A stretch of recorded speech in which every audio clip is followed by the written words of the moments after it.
একটি ছেলে একটি মেয়েকে ভীষণ ভালোবাসতো, কিন্তু ছেলেটি মেয়েটিকে সাহস করে বলতে পারতো না যে আমি তোমায় ভালোবাসি।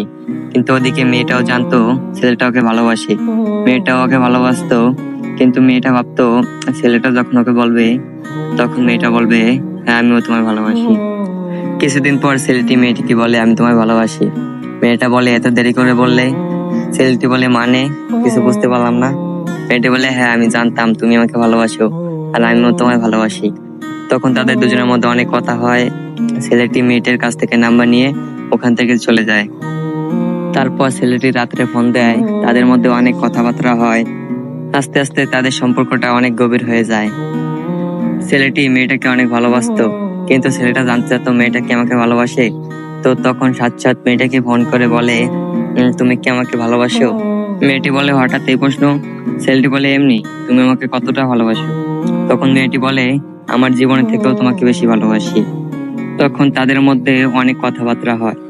পরে হঠাৎ একদিন তাদের মধ্যে কোনো এক বিষয় নিয়ে অনেক ঝগড়া হয়। দুজন দুজনের সাথে কথা বলে না। দুদিন হয়ে গেল কেউ কাউকে ফোন বা মেসেজ করে না। ছেলেটি সবকিছু ভুলে গিয়ে মেয়েটিকে মেসেজ করে, ফোন করে, কিন্তু মেয়েটি কোনটা রিপ্লাই দেয় না, ফোনও ধরে না। তখন রাত প্রায় 12:30 বাজে।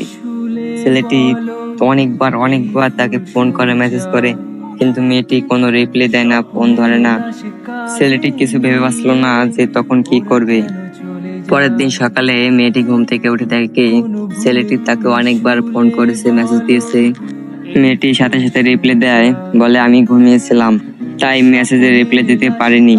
কিন্তু মেয়েটি জানতো না যে ছেলেটি ওই রাত্রেই গলায় দড়ি দিয়ে মারা গেছে। ছেলেটি মেয়েটিকে অনেক ভালোবাসতো, তাই তার মেসেজের উত্তর না পেয়ে সে ওই রাতেই গলায় দড়ি দিয়ে মরে গেছে। ছেলেদের ভালোবাসা খুবই অদ্ভুত। তাই বলছি প্রিয়, সময় থাকতে মূল্য দিও, হারিয়ে গেলে তার পাবা না।